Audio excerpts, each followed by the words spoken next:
Hello and welcome to Winning Paths podcast, your guide through the exhilarating world of archery. Whether you're a seasoned archer or just dipping your toes into the sport, this podcast is your go-to resource for everything archery related. Our podcast is a bi-weekly rendezvous, with fresh episodes dropping every Sunday. We are thrilled to take you on a journey exploring the rich tapestry of archery, from its storied past to the cutting-edge present, and even glimpses into its exciting future. Winning Paths isn't just about the sport, it's a celebration of the passion and dedication that fuels the archery community. Join us for riveting monologues and insightful interviews, covering a spectrum of archery topics. From the historical roots that anchor our beloved sport to in-depth equipment reviews, we've got it all. Expect fascinating tidbits, little-known facts, and explorations of archery's role in historical and sociological contexts. In essence, it's your one-stop shop for all things archery and beyond. Your participation is crucial to the heartbeat of Winning Paths. If you have suggestions, insights, or a burning desire to share your own archery journey, we want to hear from you. Connect with us at tfm.news and become a part of shaping the podcast's future. At Winning Paths, we're on a mission to continually enhance your listening experience. We value your feedback and are dedicated to delivering maximum value to our community of archery enthusiasts. So, buckle up, stay tuned, and immerse yourself in the world of Winning Paths, where the pursuit of excellence in archery knows no bounds.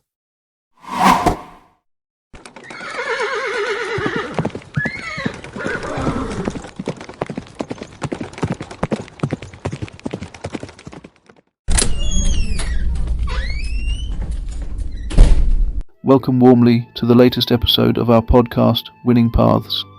My name is Marcin, and today I'm taking you on a fascinating journey through history, focusing on one of the most inspiring figures of the 100 Years' War, Joan of Arc. This marks the fourth and final episode of our short series, Unstrung Virtue, where we delve into key events of this prolonged war and examine the role of archery in this intricate historical context. Joan of Arc, also known as the Maid of Orléans, takes center stage in our narrative. Her story is captivating, especially in the context of the dramatic events sealed by an unnamed English archer. His determination to capture or even kill Joan led to her internment near Compiègne. Today, we'll not only consider the events themselves, but also delve into a controversial theory suggesting conspiracy, the suppression of evidence, and the role of church propaganda in this tragic event. This episode might be a bit longer, but behind it lies fascinating details of Joan of Arc's history and an analysis of the facts that shaped her destiny.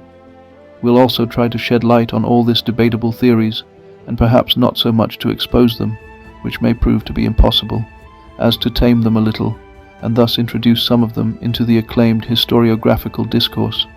I warmly invite you on a journey through an era that has left a lasting imprint on our imagination. I hope you'll enjoy this episode. And now, without further ado, let's get straight to the heart of the matter.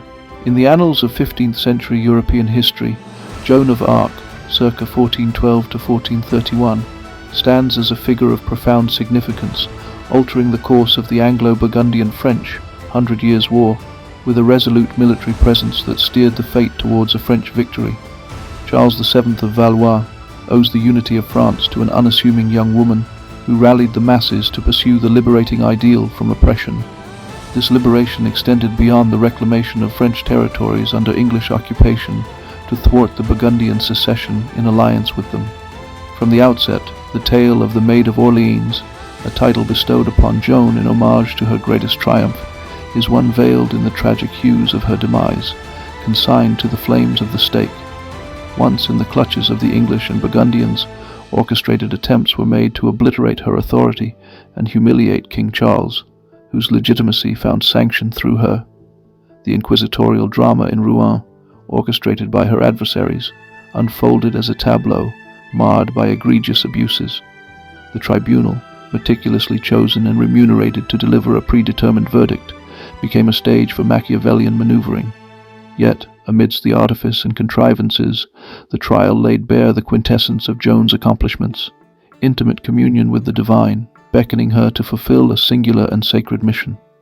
The patent absurdity of the charges leveled against her laid the groundwork for a subsequent canonical inquiry, spanning the years 1450 to 1456, a trove of inquiry essential for the discerning historian, unveiling a panorama of procedural transgressions inherent in the original proceedings. Within the historical scrolls chronicling Joan's lineage, childhood, and coming of age, the most pivotal details unfold from the parchment of the inquisitorial and rehabilitation proceedings. These meticulous inquiries draw upon the testimony of the accused herself and the voices echoing from the fabric of those acquainted with the dark lineage. Born on either the 5th or 6th day of January, in the year 1412 or 1413, within the humble confines of Domremy, a hamlet nestled between the realms of Champagne and Lorraine, Joan's humble beginnings were anchored in a village of the meagre populace, subservient to the feudal rule emanating from the bastion of Vaucouleurs. Her parents, Jacques Tarc, 1380 to 1440, hailing from the dwindling nobility of Cefons, and Isabelle Romay, 1377 to 1458, shrouded in the enigmatic lineage of Vouton, settled in Domremy post-nuptial. Together they bore 5 offspring: Jacquemin, Jean, Pierre, Catherine, and Joan. However, their modest estate offered no prospect of relocation to the opulent urban enclaves. From her earliest days, Joan distinguished herself with an ardor of piety. As she recounted during the tribunal's scrutiny on February 22, 1431, a seminal moment graced her at the tender age of 13, around 1425. This revelation unfolded within the sacred precincts of Domremy's parish sanctuary. It was an encounter she delineated as the hearing of the voice, a celestial communion later identified with the persona of Saint Michael the Archangel. Amidst the judicial inquiry, Joan reminisced about prior celestial urgings, directives towards frequent prayer and compassionate deeds. Yet, the divine council now bore a novel directive: to forsake the familial hearth and embark on a pilgrimage to the court of Dauphin Charles. This pilgrimage was envisaged as a catalyst for the unification of fractured France. Joan's revelations extended to celestial apparitions of Saint Catherine of Alexandria and Saint Margaret the Martyr, both promising their divine intercession. Determined to fulfill her mission, Joan grappled with this calling for several years, finding a staunch ally in Durand Laxart, a kinsman through maternal lineage, in her quest to reach Vaucouleurs.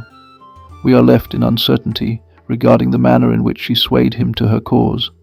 The authors hint at the influence of the circulating legend of the Virgin of Lorraine, during that time, fated to rescue France.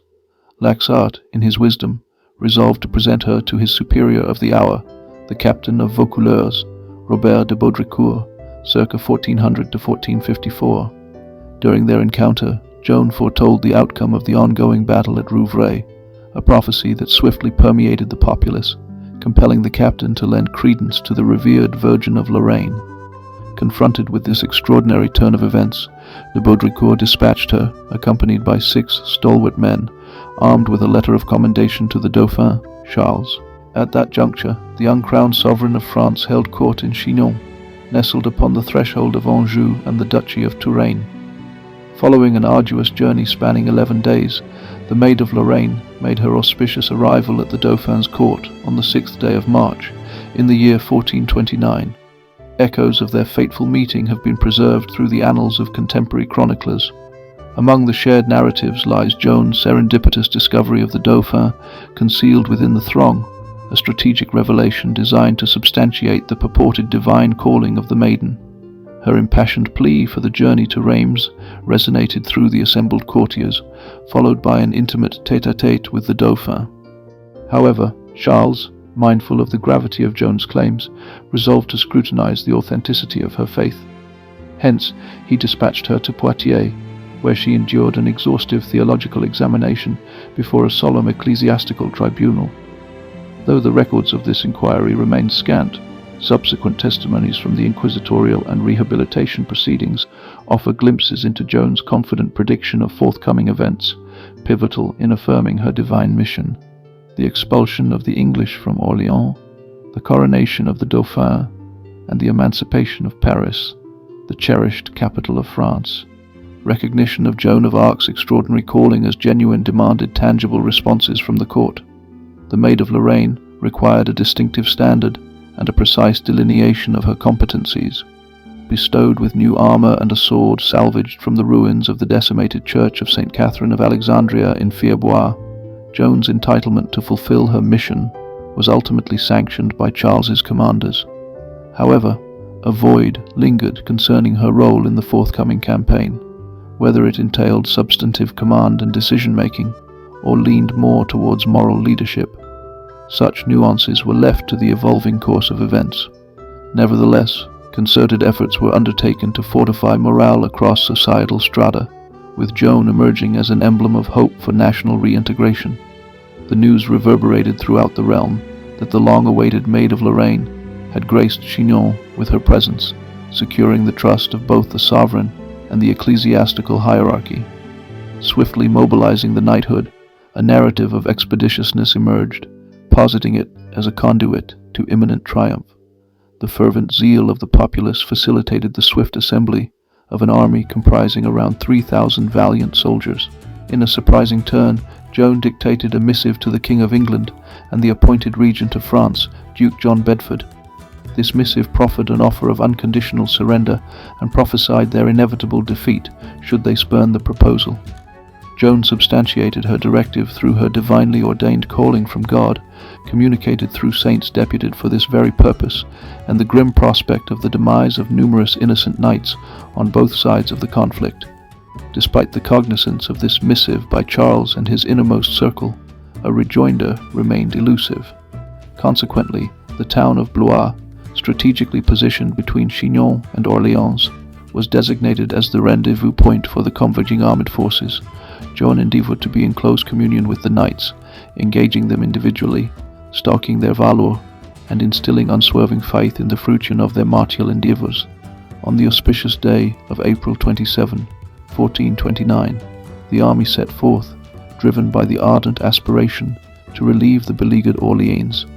The English dominion over the city was orchestrated by John Talbot and the Earl of Suffolk, English dignitaries bestowed with Bedford's unswerving trust. The English, in a strategic bid, sought to subjugate the city through a siege-induced famine. Chroniclers recorded Joan's poignant solicitude for the fate of Orleans' denizens, precipitating a discord with the commanders in Charles's retinue, who advocated deferral of any prospective confrontation. Their stratagem aimed to appraise the exigencies before inevitably securing Orleans as a pivotal strategic objective, indifferent to the looming spectre of the populace succumbing to famine. Joan, undeterred, impelled them to expedite the delivery of sustenance to the city. Under the veil of night, on the precipice of April's transition to May in 1429, a convoy led by Joan and the venerable French captain La Hire, Etienne de Vignoles, met his demise in 1433, made a triumphant ingress into Orléans. The mere presence of the Maid instilled renewed vigor in the hearts of Orléans residents. Sensing this resurgence, the English, on May 14, 1429, precipitated an abortive assault on the city. The subsequent day bore witness to Joan dispatching another missive, beseeching capitulation and articulating a conclusive proposal for the invaders to peacefully evacuate French soil. The rejoinder, however, was one of resolute rejection, coupled with affronts directed towards her and the gallant French knights amassed in solidarity. On the 6th day of May, in the year 1429, a transformative moment unfolded in the theatre of the Orleans campaign. The strategic brilliance of Charles's forces, fortified by the spirited encouragement emanating from behind the beleaguered city walls, successfully orchestrated the capture of additional English bastions, Les Augustins and Saint-Jean-Blanc. The laurels of this triumph rested squarely on the shoulders of Joan, whose acumen for rapid situational assessments and resolute courage played a defining role in instigating the decisive assault. With the dawn of the subsequent day, the French gallantly seized control of Les Tourelles, a linchpin in the English siege architecture. May the 8th witness Joan's triumphant entrance into Orleans, a manifestation of valor and strategic sagacity. From within the sanctum of the liberated city, Joan dispatched a missive to the English command, extending a final olive branch for a peaceful evacuation from the realms of French soil. The ensuing month witnessed Charles's forces in a state of repose within the confines of Orleans. a respite preceding their forthcoming campaign to reclaim the English-held territories of Jargeau and Meung. The yearning for freedom, the echo of Joan's rallying call, resonated on the 12th day of June when the French forces clinched a resounding victory at Jargeau, culminating in the capture of Suffolk.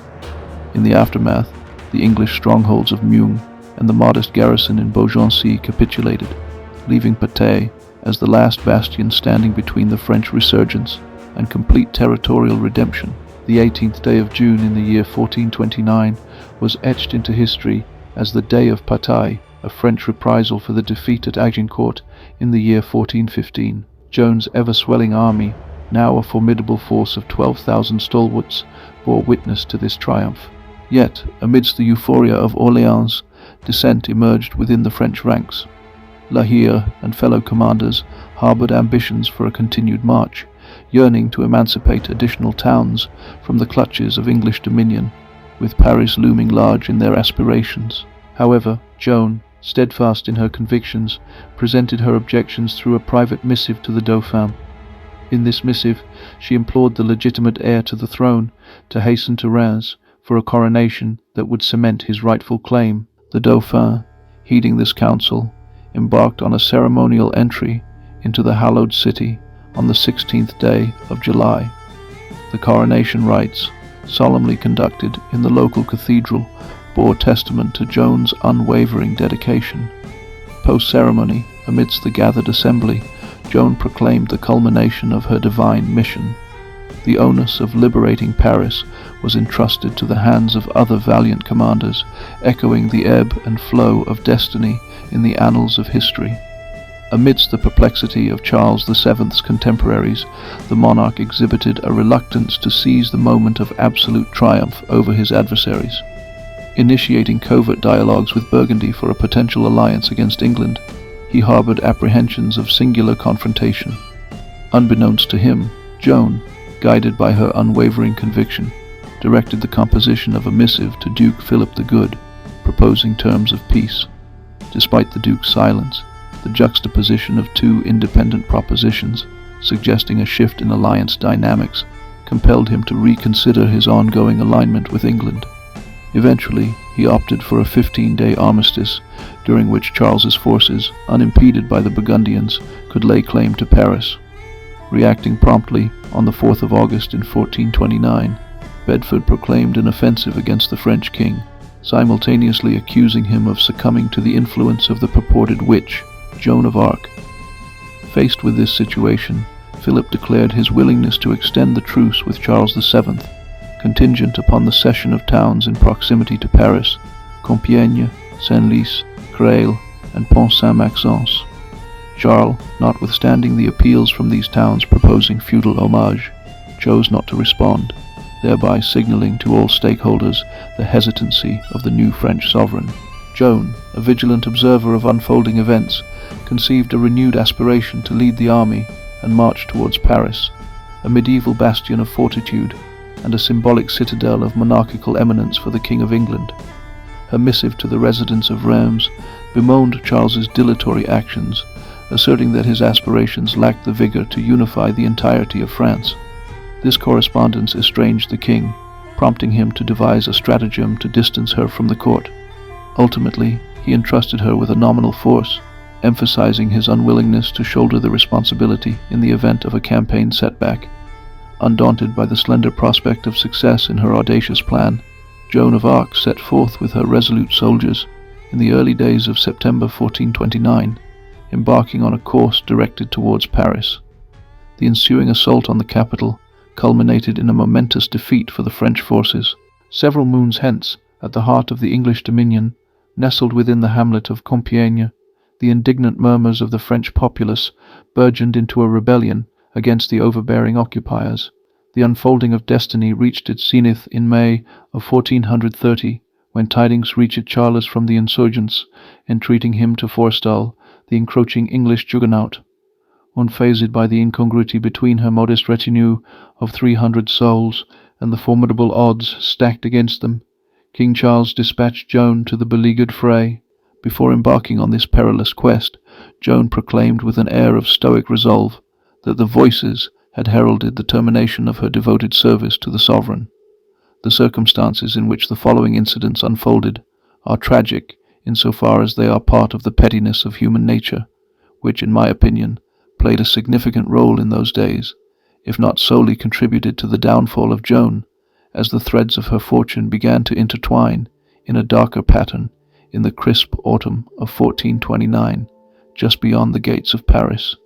There, amidst the clamour of her men, storming the formidable walls of France's grandest city, the cruel sting of a crossbow bolt found its mark on Joan's thigh. The retreat that ensued, battered by a ceaseless rain of arrows from the fortress above, left Joan pondering the enigma of her divine calling. If she were truly the celestial champion anointed by God, why did the walls of Paris elude her grasp? Convalescence could not tether Joan's restless spirit. Eager to dispel skepticism and unveil a triumphant spectacle, she yearned for the sweet taste of victory on the battlefield.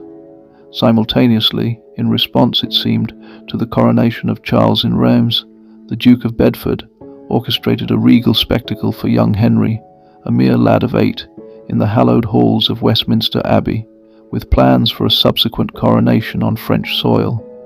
Amidst the mellifluous glow of May in the year 1430, Joan directed her unwavering gaze toward the besieged bastion of Compiègne, ensnared within the clutches of a relentless Burgundian siege. In a bold nocturnal maneuver, she urged her steed across the bridge, piercing the very heart of the adversary's encampment. However, destiny, in its capricious design, conspired against her as a cohort of Burgundian and English forces encircled her, severing any escape route to the bridge or sanctuary. Stranded in her precarious position, every endeavour to move thwarted by the relentless aim of an English archer, who doggedly targeted her until her surrender, the town gates, like the jaws of a hostile embrace, closed, ensnaring Joan in captivity. Duke Philip, the stalwart of Burgundy, exulted in her apprehension, deeming it a revelation of the gullibility of those enchanted by the exploits of this remarkable woman. According to the laws of war, Joan found herself ensnared in the custody of Jean de Luxembourg, the Burgundian commander orchestrating her capture. Transported to a fortress 20 miles distant, she languished in anticipation of her fate. In a subsequent plea, theologians from the University of Paris and the Vicar General beseeched the Duke of Burgundy to surrender Joan for ecclesiastical judgment. Yet their entreaties echoed in silence. Jean of Luxembourg harboured dreams of a ransom for his illustrious captive. In time, Jean's coveted prize found a buyer in the King's Council, acting on behalf of the young Henry VI. In November, Joan was relocated to Rouen, the citadel of English Normandy. On the 3rd day of January 1431, the edict from the youthful monarch, or rather his sagacious advisers, was issued, levelling an array of religious charges against Joan. Accused of transgressions such as donning men's attire, a violation drawn from the annals of Deuteronomy, misleading the masses about her divine mission, and the crime of murder, Joan faced the impending trial within the ecclesiastical realm, a captive each night within the regal bastion. As the morning sun spilled its golden hues on the 21st of February, 1431, the executor, Jean Massieu, ushered Joan into the royal fortress. There awaited Bishop Pierre Cauchon and an assembly of 42 clerics. In the weeks leading up to this pivotal moment, Cauchon and his councillors meticulously sifted through the evidence, crafting a list of accusations and formulating a series of inquiries poised to unravel the enigma before them. Joan, garbed in masculine attire with her dark tresses cropped short, made her entrance. Prior scrutiny affirmed her virginity. The proceedings were set to commence with Joan's solemn touch upon the Bible, pledging a sacred oath to divulge the truth. However, a moment of hesitation gripped Joan. "I don't know what you wish to ask me. Perhaps you might ask me things I cannot tell you."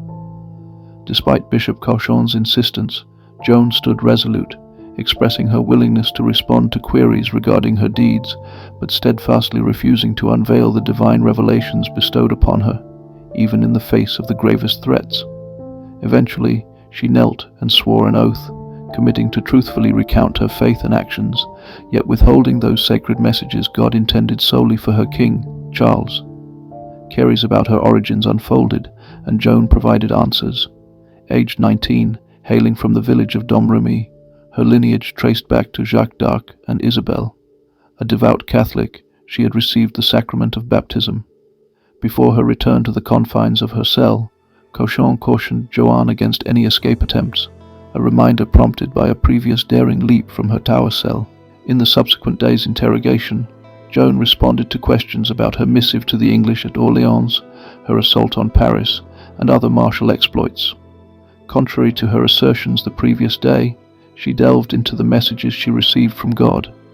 The initial encounter, she recounted, transpired at the tender age of 13 in her father's garden, the voice of an angel instructing her to lead a virtuous life and attend church. Joan also attested to a divine revelation of her king upon arriving at Chinon. The nature of the voice, or voices, became a focal point in the following day's inquiry. Defiantly, she declared having heard the voice on the very day of the proceedings, urging her to respond with boldness. Confronted with a stern reminder of her judge, Joan issued a caution: "Take care what you do, for in truth I am sent by God, and you put yourself in grave danger." When asked how she knew her standing in God's grace, she responded with humility, "If I'm not, may God put me there, and if I am, may God keep me in it. I would be the most wretched person in the world if I knew I were not in the grace of God." The day's final inquiry probed her preference for male attire, to which Joan replied, "If you will let me, give me one, and I will take it and go. Otherwise, I'm content with this, since it pleases God that I wear it." In her subsequent session of interrogation, Joan unveiled the ethereal voices as those of St. Catherine and St. Margaret, adorned with jeweled crowns. She painted a vivid tableau of encounters with St. Michael, depicting saints and angels as tangible, corporeal entities. "I saw them with my bodily eyes, just as well as I see you. When they left me, I wept and truly wished they had taken me with them." Joan professed that she wielded a banner to abstain from personally taking lives in the throes of battle, reserving her precious sword from any sanguinary embrace. Following a conclusive round of queries, Bishop Cauchon declared that Joan's responses would undergo scrutiny, with the possibility of further inquiries in the future. As anticipated, a week hence, Bishop Cauchon, accompanied by 7 inquisitors, graced her royal cell. The focal point of their interrogation centered on the specific sign she had presented to Charles, a divine token to persuade him of her celestial mission. Joan unveiled that this sign, lasting a millennium or more, now resided within the king's treasury, delivered by an angel, yet she divulged no further details. Eventually, she disclosed that the sign manifested as a resplendent crown of pure gold. The angel, surrounded by celestial kin, bowed before Charles, proclaiming, "Sire, here is your sign. Take it." Concluding the final interrogation, Joan faced the inquiry of whether she would acquiesce to the Church's verdict on the question of her potential mortal sins. Firmly, she declared submission to God, asserting, "God and the Church are one and the same, and there should be no difficulty about that. Why do you make this difficulty?" The subsequent step involved crafting formal articles of accusation based on Joan's testimony.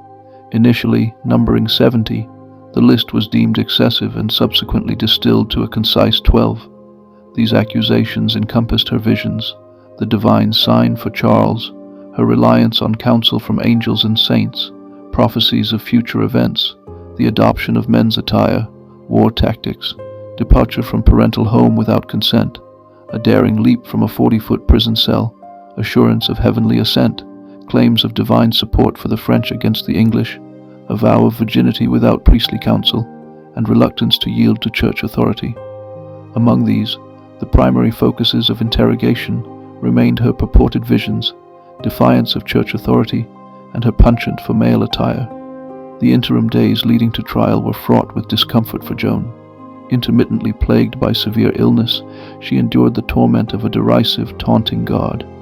Fearing her mortality, she pleaded for the sacrament and a consecrated burial ground, only to be met with the bishop's stipulation that it hinged on her submission to the Church. On the weary dawn of May 2nd, Joan, fatigued yet resolute, confronted her judges in a chamber adjacent to the grand hall of the castle of Rouen. The proceedings commenced with a discourse, wherein Joan was admonished that despite the Church's efforts to guide her toward knowledge and truth, the devil's stratagems had prevailed. Jean de Chatillon, a seasoned master of theology, expounded upon the perceived errors in Joan's beliefs and actions, accusing her of violating divine commands in Deuteronomy by donning men's clothing, fabricating revelations, and concocting a tale of an angel bestowing a crown upon Charles. He lamented her stubborn refusal to confess her sins. A dire ultimatum loomed, emphasizing that while the church would not spill her blood, the secular arm, if invoked, could condemn her to the flames. To the posed threat of a fiery demise, Joan resolutely declared, "If I saw the fire, I would say all that I am saying to you now, and would not act differently." In her unwavering defiance, she issued a dire warning: should the church condemn her to death, evil will seize upon you, body and soul. The indomitable Joan, undeterred, was led back to the confines of her cell. A week hence, within the great tower of the Rouen castle, Joan faced a new menace. Torture loomed ominously. The instruments of torment were presented, poised to coerce alignment with prescribed thoughts. Officers stood prepared to inflict anguish. Yet Joan remained impervious, proclaiming, "In truth, if you tear my limbs apart and separate my soul from my body, I still won't tell you anything else. And if I tell you anything, later I will say that you forced it out of me." The judges, contemplating their next move, ultimately decided against the application of torture. The climax of the trial unfolded in a room adjacent to her prison. Bishop Cauchon presided, flanked by his vice-inquisitor, theologians, and priests. Announcing the theologians of Paris had weighed in on her case, Cauchon deferred to Pierre Maurice to clarify the decision. With meticulous precision, Maurice articulated each accusation, exposing Joan's purported errors. Her visions were either fabrications or devilish in origin. The tale of a messenger of God presenting a crown to Charles was deemed implausible. Her belief in foreseeing the future labeled pure superstition. Her daring leap from the tower cell indicative of a willingness to commit the sin of suicide, and her donning of men's attire denounced as blasphemy. The litany of charges continued, culminating in the gravest offense, her steadfast refusal to bow to the Church's judgment. Even as the theologian entreated Joan to ponder the gravity of her situation, "At the end of your trial," she resolutely affirmed, "as for my words and deeds that I spoke of in the trial, I refer to them and wish to stand by them." Bishop Cauchon, acknowledging the conclusion of the trial, declared Joan's sentencing for the following day. The ensuing dawn found Joan escorted to a central abbey in Rouen, where a scaffold awaited in a nearby open expanse. The Cardinal of England, Henry Beaufort, presided. The familiar entreaty to submit to the Church's judgment and confess her sins echoed once more. However, this time Joan issued a novel response. She would submit, but solely if the conclusions reached in her case were affirmed by none other than the Holy Father in Rome. The gathered authorities, reluctant to concede to this challenge to their dominion, dismissed her condition. Bishop Cauchon, citing Joan's unyielding obstinacy, claimed he had no choice but to consign her to the secular authorities for punishment. Joan, stirred to speech, yielded to the authority of the Church. Amidst the ensuing tumultuous shouts from the crowd, Bishop Cauchon, in his role of orchestrating the judicial proceedings, summoned the executor to present Joan with a statement of abjuration. The meticulously composed document was recited to her, and with a quill she affixed her acknowledgement, pledging to renounce her alleged transgressions. Cauchon, in a proclamation, declared Joan's imminent reconciliation with the Church, ensuring the salvation of her soul. Yet, this redemption came at a cost. She would spend the remainder of her days in confinement, a life of penance for her purported sins. Joan, escorted away, underwent a transformation, donned a dress, and witnessed the shearing of her hair. However, Joan's imprisonment proved ephemeral, lasting a mere 4 days. On May 28, Bishop Cauchon received a summons to visit Joan's cell. Surprisingly, she was attired once again in men's clothing, contrary to the dress bestowed upon her after her abjuration.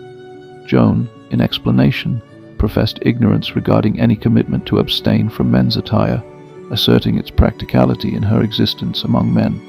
Moreover, she harbored the belief that donning a dress would grant her access to attend Mass, a promise unfulfilled. Joan proposed a negotiated arrangement, transfer her to a more suitable prison among female inmates, allowing attendance at Mass, and she would willingly resume wearing the dress. Unyielding, Cauchon and the judges rejected such entreaties. Tensions escalated further when Joan disclosed that ethereal voices had informed her that she damned herself by making the abjuration.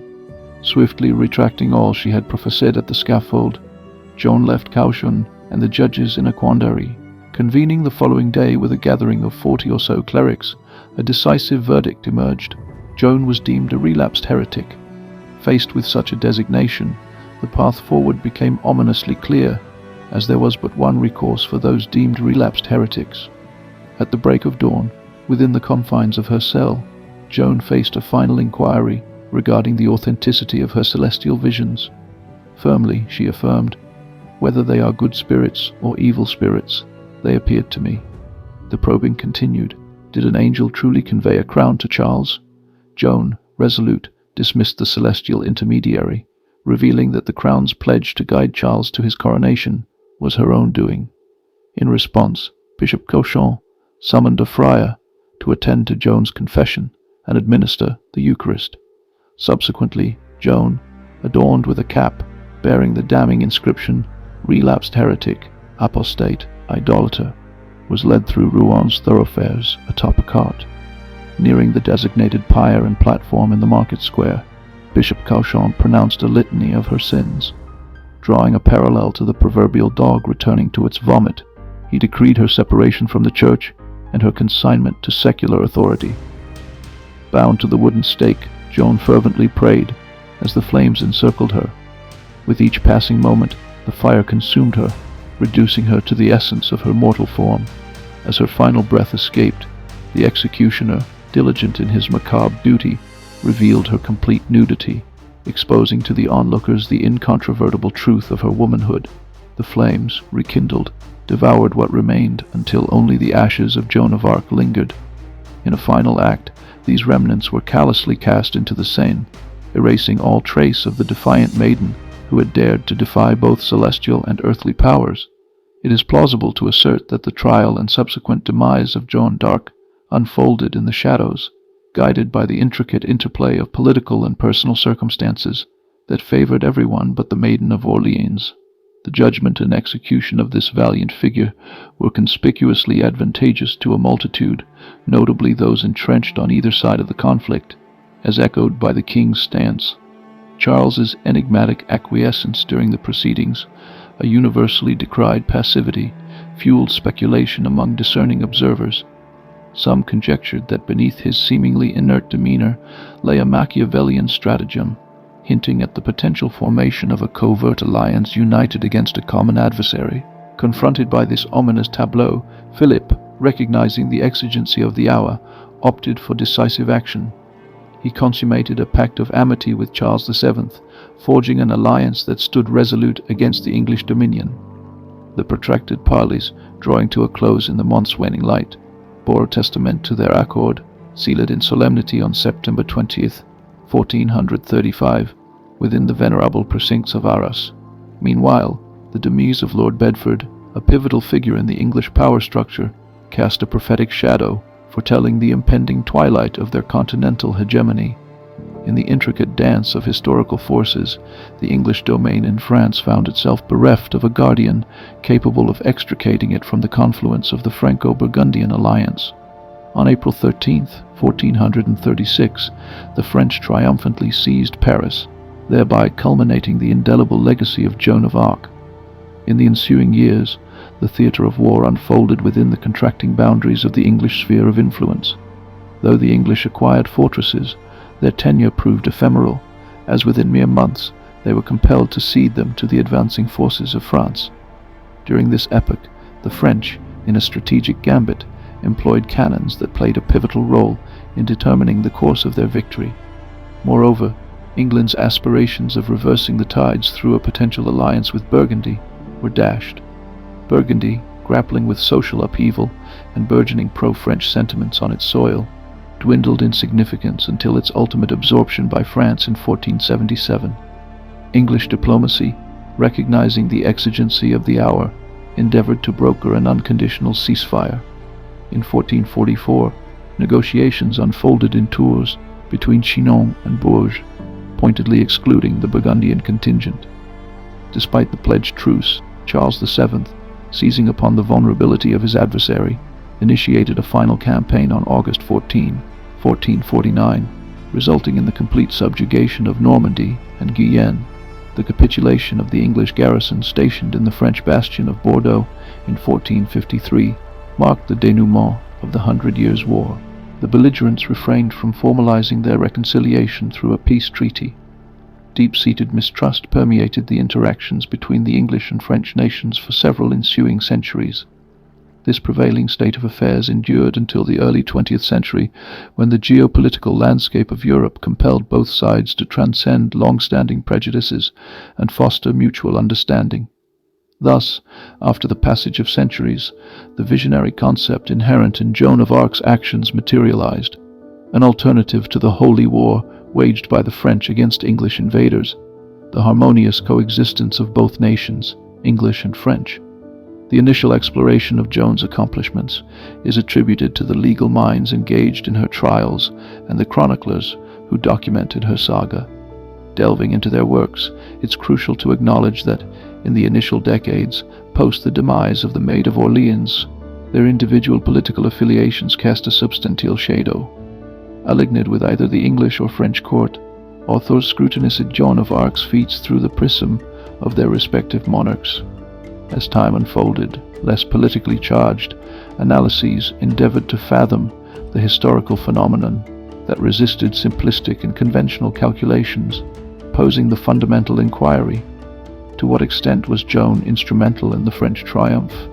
The foundational source materials, emanating from Joan's lifetime, consist of the trial records spanning 1430 to 1431.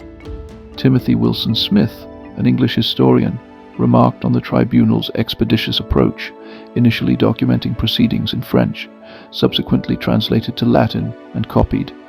Owing to the imperative of justice, the trial records remained shielded from public view throughout the entire 15th century. Nevertheless, accounts of Joan of Arc in contemporaneous chronicles, encompassing French, English, and Burgundian perspectives, have endured. Foremost among these narratives is the contribution of Perceval de Cagny, a denizen of Beauvais. In the service of the princes of Alençon, kin to Charles VII, he served as a baker, stableman, and cupbearer for a span of 46 years. Commencing his chronicle in 1436 and concluding it 2 years later, he delineated the genealogy of counts and dukes in its first part, while the second chronicled events from 1239 to 1438. An eyewitness to many incidents during Joan's endeavours, de Cagny painted a vivid picture of the sentiments in Orléans upon the arrival of the Maid of Orléans' army and the ensuing euphoria following the city's liberation. He documented numerous utterances by Joan of Arc and shed light on the unfavourable views held by French nobility regarding the prospect of peace with the invaders shortly after Charles's coronation. De Cagny also underscored the widely embraced notion that Joan's inquisitorial trial bore the markings of bias and political machination. Furthermore, he censured the king's passive stance following the capture of the Maid. One might regard him as a mouthpiece for the prevailing sentiments among the French populace. Yet another formidable literary work emerged in the form of Jean Chartier's Chronicle of Charles VII. Chartier, a Benedictine monk and chanté at the venerable Church of Saint-Denis in France, was officially appointed as the king's historiographer on November 18, 1437. The inception of Chartier's chronicle took place around 1441, a decade post the pronounced judgment in Rouen. The narrative, meticulously crafted by Chartier, delves into his sovereign's pivotal role in consolidating the disparate realms of France. He accentuated the momentous decision of the king to dispatch an army to Orléans, portraying him as a magnanimous ruler positioned at the epicenter of unfolding events, undoubtedly not indebted to the Maid of Orléans for his regal stature. Within the narrative, Chartier subtly proposed that Joan's setback near Paris stemmed from her inadequate familiarity with the capital's fortifications, thereby shrewdly refuting English propaganda that sought to depict her as a heretic, forsaken, and divinely punished. The aforementioned texts stand as the earliest chronicles dedicated to recounting the exploits of Joan of Arc. Significantly, these narratives originated within her homeland, inherently coloured by an unmistakable pro-French inclination. In stark contradistinction, the memoirs penned by Aeneas Silvio Piccolomini, later known as Pope Pius II, unfold an alternative viewpoint. It merits attention that the pontiff did not enjoy the favour of Charles VII, who, in the papal election, advocated for his own nominee, Cardinal Guillaume d'Estouteville. Nevertheless, it was the French cardinal who, upon the Pope's insistence, orchestrated the endeavour to rehabilitate Joan's tarnished reputation. Piccolomini's memoirs illuminate the contemporary tribulations of England and France through an Italian lens.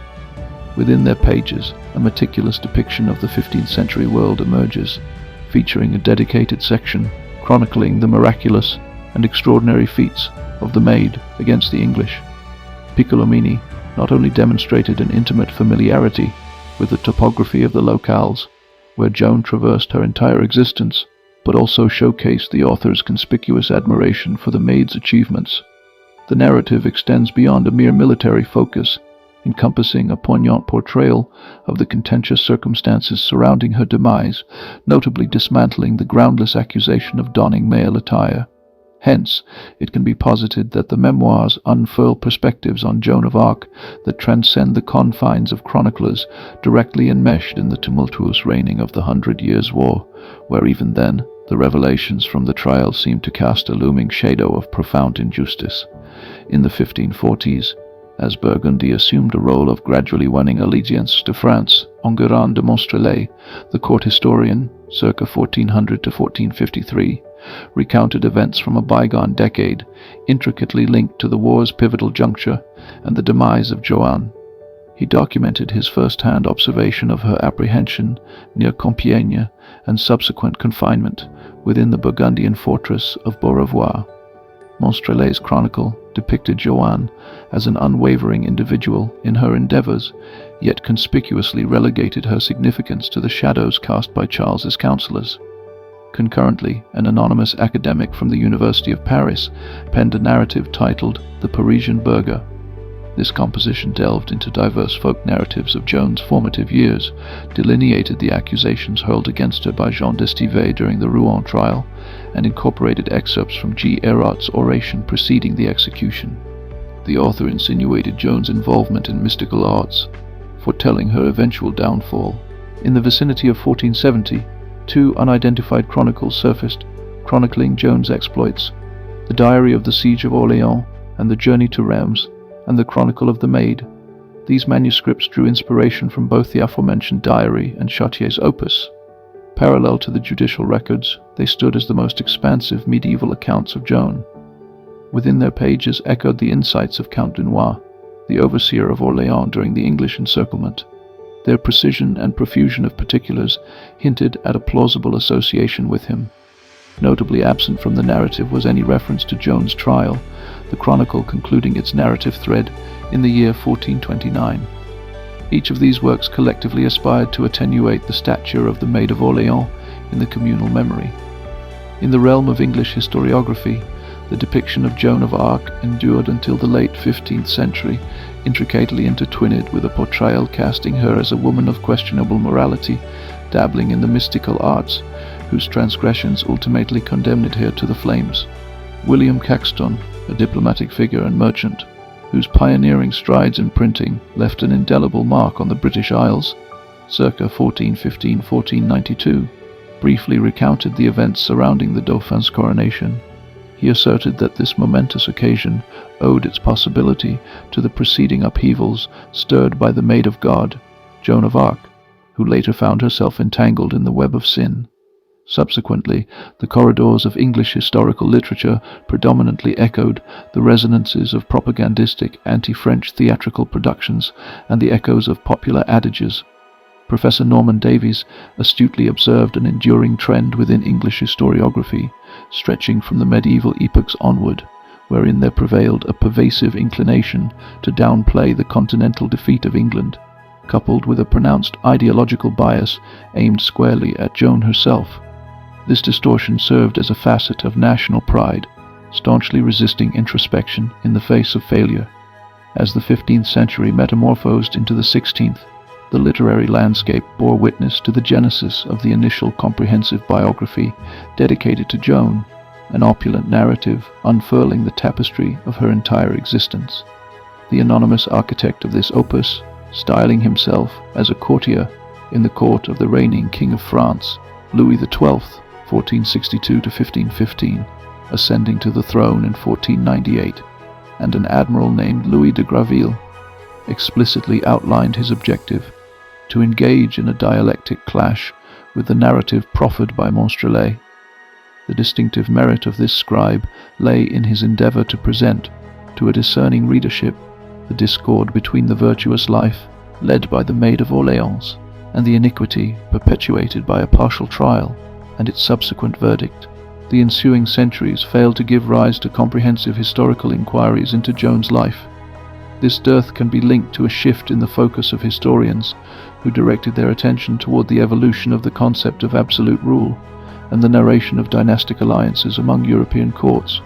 The societal turbulence stemming from the Reformation and subsequent upheavals in the 18th century dissuaded the exploration of the life of a humble girl whose impactful feats significantly contributed to shaping the status quo in Western Europe. A status quo characterized by centuries of mutual indifference between England and France. Scholarly investigations within this realm, leading to specialized studies, had the potential to turn Joan into a pawn that could ignite a newly kindled, religiously motivated war, a prospect of no interest to either the English or French courts. Despite the general apathy of most historians, the 17th and 18th centuries saw the emergence of two credible works on the Maid of Orléans, extensively drawing from Monstrelet's chronicle. Foremost among these works was Paul Rapin de Toyras's History of England, 1661–1725, crafted by the French author in exile in the Netherlands, featuring a chapter titled Dissertation on the Maid of Orléans. De Toyras conveyed his admiration for Joan's military acumen and shed light on the excesses of the inquisitorial process. On a different note, Scottish historian and philosopher David Hume, in his History of England, also laid bare the partiality of the Rouen trial. Nonetheless, he maintained a skeptical stance toward the medieval legends associated with her. Only with the advent of the 1840s did a watershed moment dawn upon the scholarly exploration of Joan of Arc's character. Within the cultural tapestry of Europe, this epoch emerged as the zenith of Romanticism, exalting the emotive resonance and the indomitable force of the human spirit in reshaping the fabric of existence. To the custodians of this era, the persona of the Maid of Orléans stood as a marvel transcending the conventional bounds of medieval society. She embodied a paragon of unwavering commitment to her cherished ideals. Amidst this epical flux, two distinct endeavors arose, each endeavoring to craft comprehensive treatises, aspiring to unveil the multifaceted essence of Joan.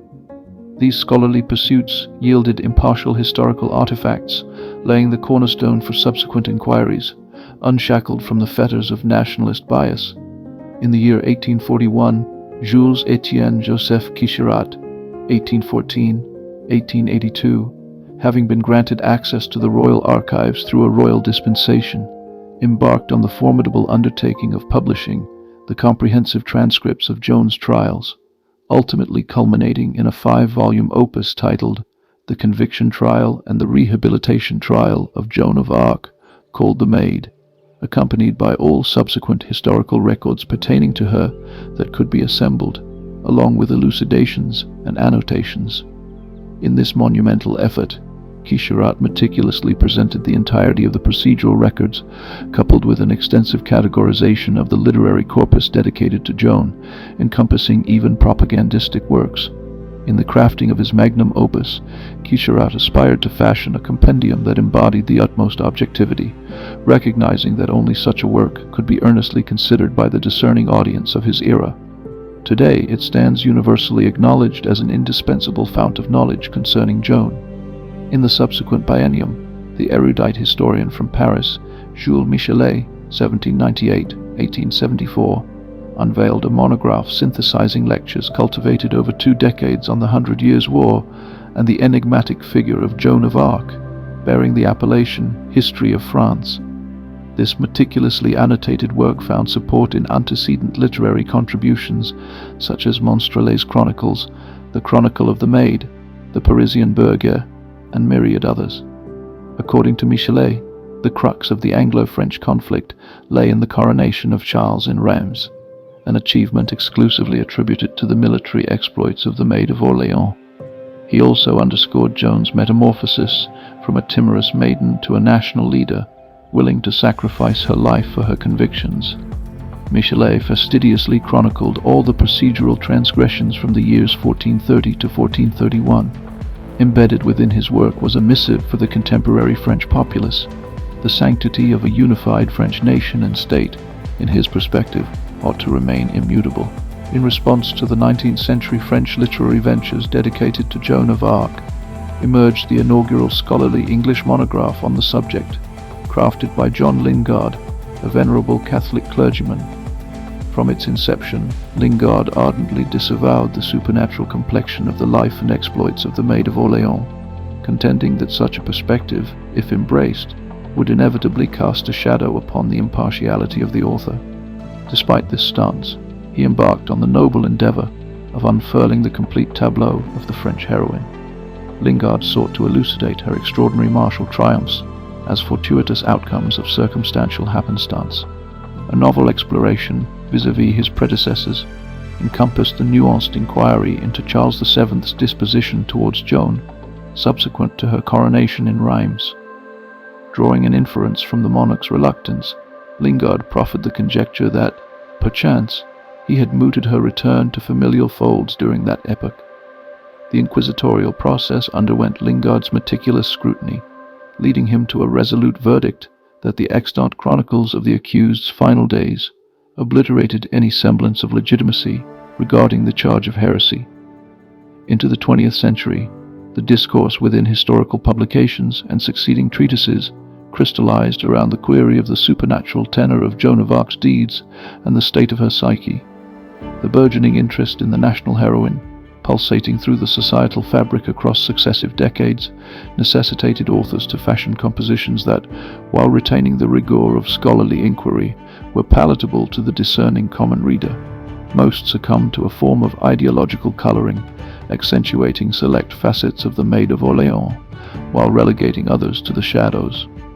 Amidst the scholarly tapestry dedicated to Joan in the 20th century, the oeuvre of Jean Guiton emerged as an illustrious beacon, endeavoring to scrutinize her life through the prism of the evolving Catholic theological stance on the sanctity of secular individuals in the 1960s. Guiton contended that within the extant narratives of Joan, one could discern contemporary notions. These included the obligation to fulfill civic responsibilities and the imperative to introspect one's conscience in light of specific divine expectations within the modern milieu. Leveraging the available sources, Guiton delved into a specialized psychological analysis of Joan's utterances and the testimonials of those intimately entwined with her, thereby positing an unequivocal thesis regarding her sound mental faculties. In seeking to encapsulate the scholarly musings surrounding Joan, one is confronted with a myriad of perspectives emanating from the seminal tomes of Quicherat and Michelet, which have etched themselves into the annals of global publishing. Her narrative, woven intricately into the fabric of historical discourse, emerges as a recurring theme in the ponderings of scholars, hailing from diverse academic bastions, offering fertile ground for captivating intellectual synthesis. For the contemporary reader, a vast literary tapestry has unfurled, spun from the threads of fiction that envelop the manifold dimensions of her saga. Meanwhile, the scholars venturing into the labyrinth of Joan's achievements find themselves amidst a rich folio of historical treatises, woven by the hands of myriad historiographers across the epochs. Undeniably, Joan of Arc stands as a pivotal figure in the chronicles of the 100 Years' War, destined to linger within the contemplations of successive generations of authors. While Joan of Arc's historical importance is widely acknowledged, controversies and conspiracy theories on the fringes of scholarly discourse contribute to the enduring fascination with her story. Some theories suggest supernatural elements or hidden agendas behind her successes and trial. Despite lacking scientific basis, these alternative narratives spark interest and serve as conduits for new research. Scholars, drawn by the allure of the unknown, continue to explore these fringe perspectives, not necessarily to validate them, but to unravel the complexities surrounding Joan of Arc's life. Some propose Joan may have escaped, while others suggest an impostor was burned in her place. Skepticism extends to relics, with scientific analyses yielding inconclusive results. The mystery deepens with claims of Joan's survival post-1431. Historical accounts, municipal archives, and the discovery of a portrait fueled speculation about Joan des Armoises as the surviving Virgin of Orléans, potentially married with children. The Church's beatification and examinations of relics face skepticism, raising questions about political motives. Ongoing interest in Joan's story is evident in the disappearance of memorial plaques and unexamined remains in the crypt of the Coligny Church. The persistent exploration into Joan's complex legacy reflects a collective curiosity that transcends time, inviting further inquiry into the enigma surrounding this iconic figure. A Parisian bourgeois who bore witness to Joan's final moments painted a vivid tableau. I beheld her amidst the searing flames, invoking the name of Jesus ceaselessly. Throughout the spectacle, I observed multitudes lamenting, echoing the sentiment that Joan had met an unjust condemnation.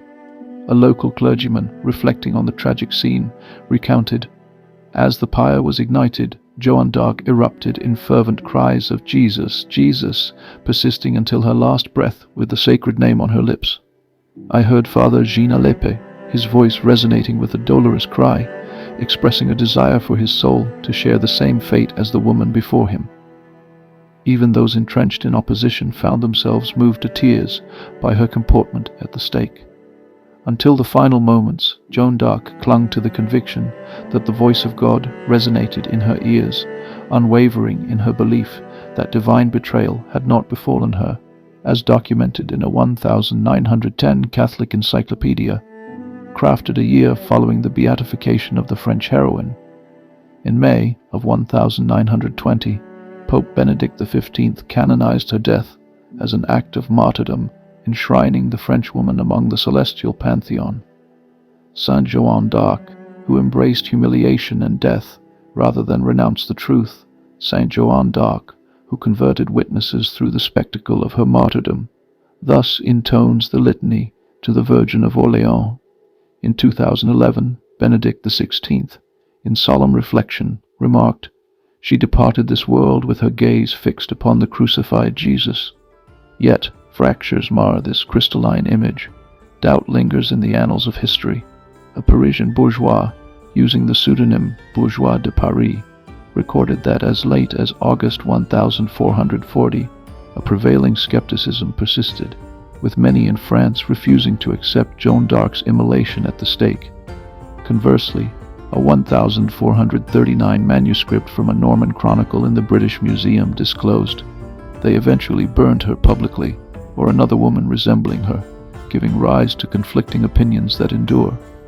Gabriel Naud, a librarian of pioneering spirit in 1570, ventured an unsettling assertion. The Virgin was never immolated, but as a mere puppet. Not surprisingly, over the passing centuries, historians and aficionados of mystery delved into the annals of the past in pursuit of fresh documents and narratives to unravel the enigma surrounding Joan d'Arc's demise. Within the municipal archives of Orléans, nestled in the heart of central France, one may sift through the city's time-worn account books dating back to the year 1436. On the 20th of August in that year, a mere 5 years after the death of Joan d'Arc, her brother, Pierre de Lys, a noble appellation bestowed upon the d'Arc family by King Charles VII, materialized in the city.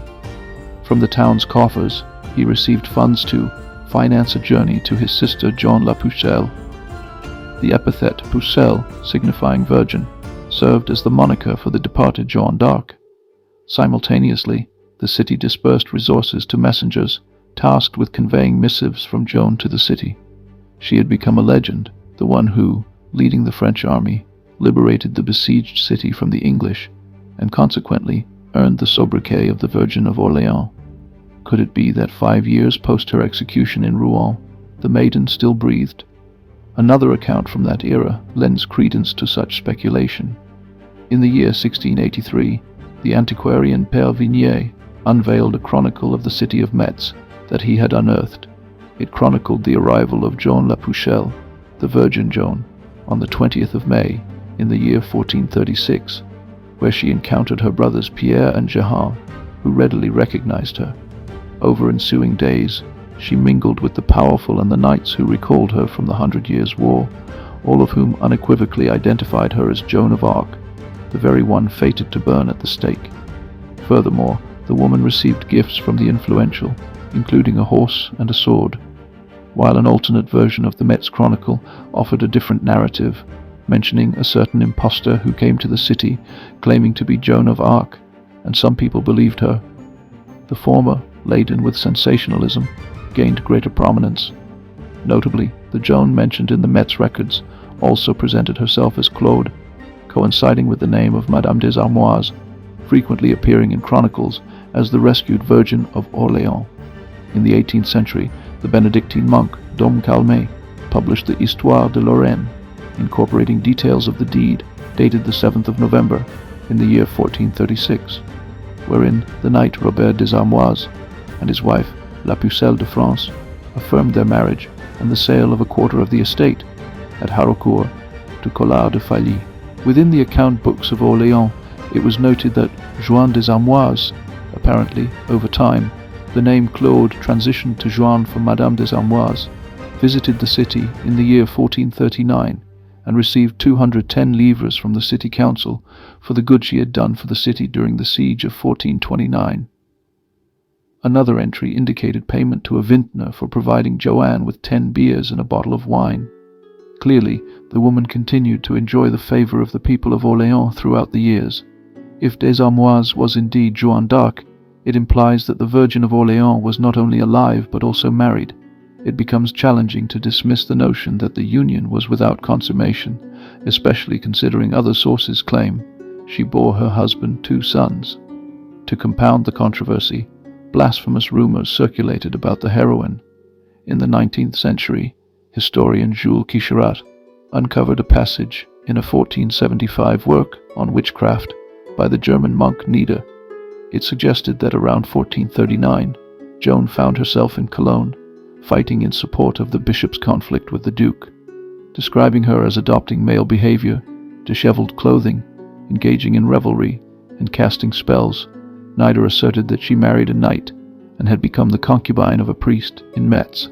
For the Catholic Church, which, as the 19th century waned, increasingly portrayed Joan d'Arc as a Christian martyr in preparation for her beatification, the revelations must have been nothing short of a seismic disturbance.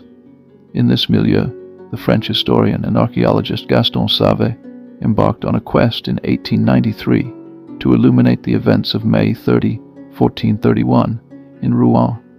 He stumbled upon an account of the execution, indicating that the condemned walked to the scaffold with a shrouded face, le visage en branche.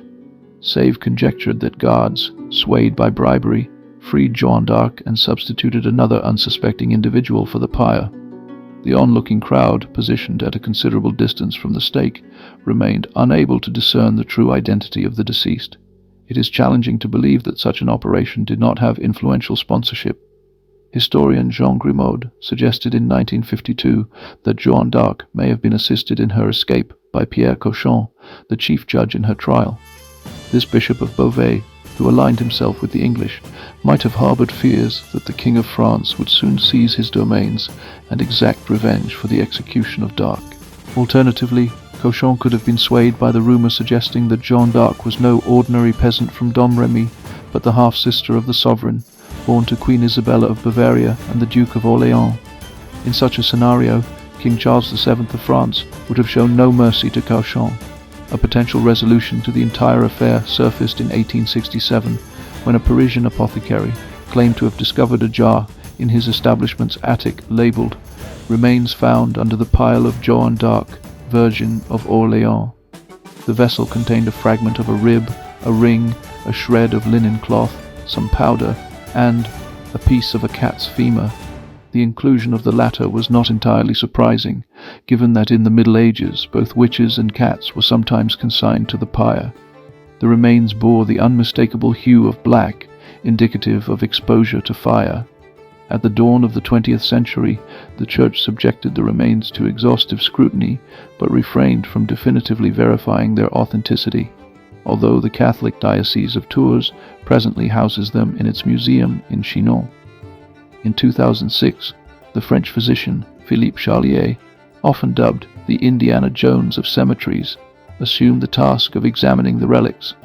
Leading a team of 18, he conducted an extended investigation at the Raymond Poincaré University Hospital near Paris, deploying methods encompassing archaeometry, archaeobotany, and osteology. The remnants underwent microscopic scrutiny and chemical tests, while the discerning senses of perfume testers discerned the fragrance of vanilla, a characteristic scent of decomposing, not burnt, bodies. Astonishingly, the analysis revealed that the black coloration of the bones did not result from fire, but from pine resin, employed for embalming in ancient Egypt. Radiocarbon dating of the remains pinpointed their origin to the 3rd and 4th centuries BC, dispelling any notion of them belonging to Joan d'Arc. Instead, the scientists found themselves confronted with the remnants of a mummy. Charlier's inquiry, far from dispelling uncertainties surrounding Joan d'Arc's demise, handed critics of the saint's official biography a potent argument. If she perished a martyr, where are the relics? As the axiom goes, no relics, no testament to death. The remains of the authentic Joan d'Arc purportedly surfaced under the scrutiny of the eccentric Ukrainian anthropologist Sergei Gorbenko, renowned for his reconstruction of the countenance of Saint Bernard of Clairvaux, the eminent founder of the potent Cistercian order. In 2001, during his examination of the skeletons interred in the sarcophagi within the Basilica of Notre-Dame de Cléry near Orléans, Gorbenko stumbled upon a remarkable revelation. Among the skeletal remains of King Louis, the 11th de Valois, he discerned female jaws. A subsequent sarcophagus revealed a skull harmonizing with those jaws. In the adjacent crypt, where the knight and confidant of Joan d'Arc, Jean de Dunois, lay at rest, there resided a skeleton corresponding to the identified jaws and skull. Gorbenko's analyses posited that these remains belonged to a woman, approximately 55 years old, possessing well-defined musculature, indicative of potential armor adornment. His deduction hinged on the fact that the bones of those accustomed to bearing weight exhibit heightened density. Given the rarity of women participating in medieval warfare, Gorbenko boldly asserted that this skeleton could only be that of Joan d'Arc. Whether this revelation proves advantageous for the Church remains uncertain. If indeed the relics of the saint have been identified, it suggests she did not meet her demise at the stake. Yet, Gorbenko's proclamations do not cease to astonish. According to him, Joan d'Arc hailed from the royal lineage of the Valois and bore the name Marguerite de Champdive, the offspring of Charles VI and his paramour Odetta de Champdive. Intriguingly, Gorbenko's hypothesis does not preclude the possibility that this Margarita was both Joan d'Arc and Claude des Armois. However, what then becomes of the purported burial site of Madame des Armois at Pouligny? Simultaneously, adherents of the theory proposing Joan des Armois as the surviving Virgin of Orléans did not remain inactive. Seizing upon the events of 1871, when the mayor of Jolny disclosed the discovery of a portrait beneath layers of plaster in the castle of Robert and Joan, Claude des Armois, researchers undertook a comparison. A few years ago, Dr. Ursula Witwer-Bachhofen of the University Hospital Freiburg employed a computer to superimpose this portrait with a purported 15th century sculpture of Joan d'Arc's visage, now housed in an Orléans museum. Intriguingly, Witwer-Bachhofen concluded that Madame des Armois and Joan d'Arc could indeed be one and the same individual by examining facial proportions and head shapes. However, Dick Berends, a medievalist from Utrecht University, dissents from this perspective, deeming Mrs. des Armois an impostor. Berends references a chronicle by Pierre Salat from 1516, where the courtier claimed to have heard des Armois confess to impersonating the Virgin of Orléans. According to Salat, in 1440, upon learning of the alleged Joan's existence, Charles VII invited her to Paris. To ascertain her authenticity, the monarch intended to recreate a conversation held with the Virgin of Orléans over a decade prior. Pucelle, welcome back, in the name of God. Who knows the secret between me and you? The king would declare upon her entry into his garden. Des Armois was expected to kneel before the king, admit her deceit, and seek forgiveness. However, the origins and preceding life of the impostor before her marriage to Robert des Armois, an assumption of the identity of Joan d'Arc, remain shrouded in mystery. The proponents of des Armois' defense contend that Salah's narrative, composed years subsequent to the recounted incident, merits cautious consideration. The author or his source might have erred or intentionally distorted the facts. Furthermore, they underscore that Joan d'Arc received recognition from numerous individuals as the wife of Robert des Armois. Yet, in those times, instances of assuming another's identity were not unheard of. A notable case under scrutiny is that research by the erudite professor Nathalie Zeeman-Davies, author of The Return of Martin Guerre. In an era bereft of photography and where even portraits were a luxury unknown to the lower echelons, recalling the visage of others posed a challenge. Particularly, over the years, memories might yield to crafty deceit. Professor Davies' investigations reveal that family and friends of long-absent individuals were more susceptible to embracing impostors, particularly if vested interests were at play. Joan d'Arc's brothers seemingly reaped benefits from her resurrection. While she lived, they enjoyed princely court receptions and bestowed gifts alongside her. With Charles VII's decision, they were even elevated to noble status. Following Joan's execution at the stake, their fortunes dwindled. Reunited with the liberator of France, they once again traversed realms, enjoying newfound advantages. It's documented, for instance, that in 1443, Pierre de Lille received perpetual usufruct of an island in the Seine from the Duke of Orléans. The prophetic accounts of Joan d'Arc's second life clash with the detailed and poignant depictions of her demise on the pyre in 1431. The enigmatic activities of Joan des Armois evoke curiosity and defy easy explanation. Nevertheless, the narrations of the death of a genuine virgin are extensive and poignant. Hence, there exists no grounds to cast doubt upon the authenticity of her demise at the stake, adjudicated the turn-of-the-century Scottish scribe and anthropologist Andrew Lang. However, the contention surrounding the French heroine promises to linger, with numerous threads yet unexplored. For instance, the remembrances of Pouligny inhabitants, neighboring Joan's hometown of Domremy, hint that within the local church during the early 20th century, a memorial plaque adorned with the inscription, "Here rests Claude des Armois," and her husband, Knight Robert. Strikingly, this plaque vanished during the preparations for Joan of Arc's beatification process. Could it be that the Catholic Church harbored a motive for concealment at that juncture? The prospect remains that the remains of the couple may still lie within the crypt of this church, awaiting examination. And so, dear listeners, by way of the above riddle, we have reached the conclusion of today's episode. As I imagine many of you are asking yourselves in the spirit, how so? But that is precisely the point of our podcast, to provoke you to further exploration. I wish you a successful journey through history. I want to extend a heartfelt thank you for joining me on this peculiar journey through our latest episode, exploring the remarkable life of Joan of Arc during the 100 Years' War. Your perseverance in following the twists and turns of history with me is truly appreciated. As we wrap up the Unstrung Virtue series, I encourage you to stay tuned for future episodes, where we'll continue to unravel captivating stories from the shadows of the past. In the grand scheme of history, Joan of Arc's saga reminds us that behind every historical figure lies a complex narrative that shaped the course of nations. It's a tale of bravery, intrigue, and the enduring spirit of those who dare to challenge the status quo. If you enjoyed this episode, I invite you to follow us on Spotify, YouTube Podcast, Google Podcasts, Amazon Music, and to explore more on our website at tfam.news. Your continued support means the world, and I'm excited to share more enthralling episodes with you in the future. Thank you for being a part of this historical exploration.